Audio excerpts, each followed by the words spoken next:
Schools in Ukraine had been shut since the Russian invasion in February, thousands of them shelled and battered by Russian bullets, bombs, and rockets. But on the 1st of this month, they opened again to millions of students. President Volodymyr Zelensky marked the milestone by visiting a school in Irpin. And a week later, we took our cameras to visit a posh private school in Kyiv to talk to students about what it felt like coming back after months of war.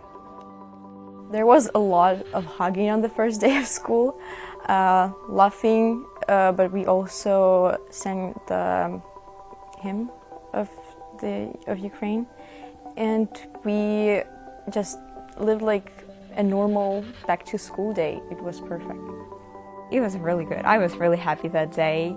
I felt just like fulfilled.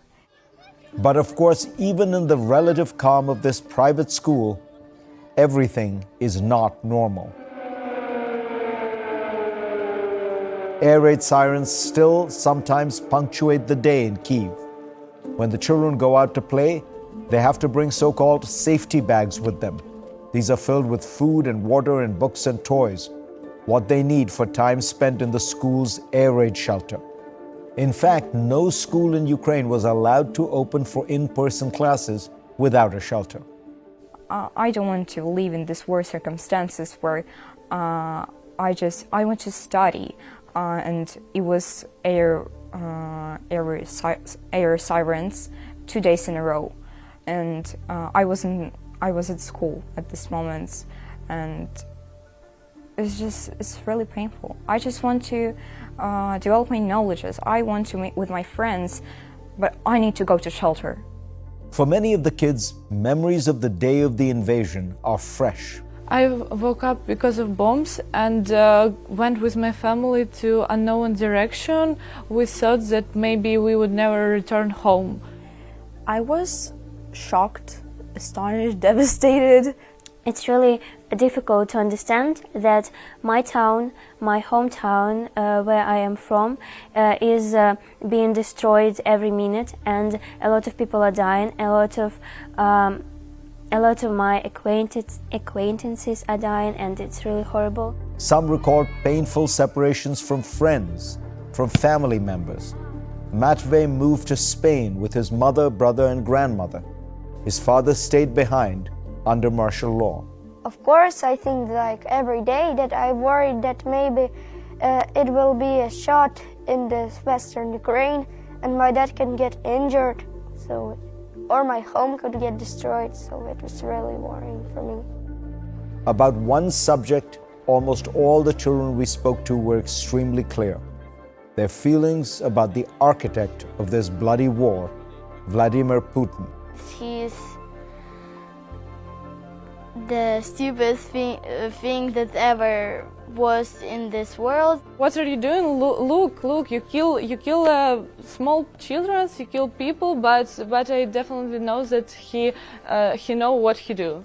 I urge you to visit all of these places that were destroyed by your soldiers, by your decision, and talk to all of the people whose lives were destroyed by you.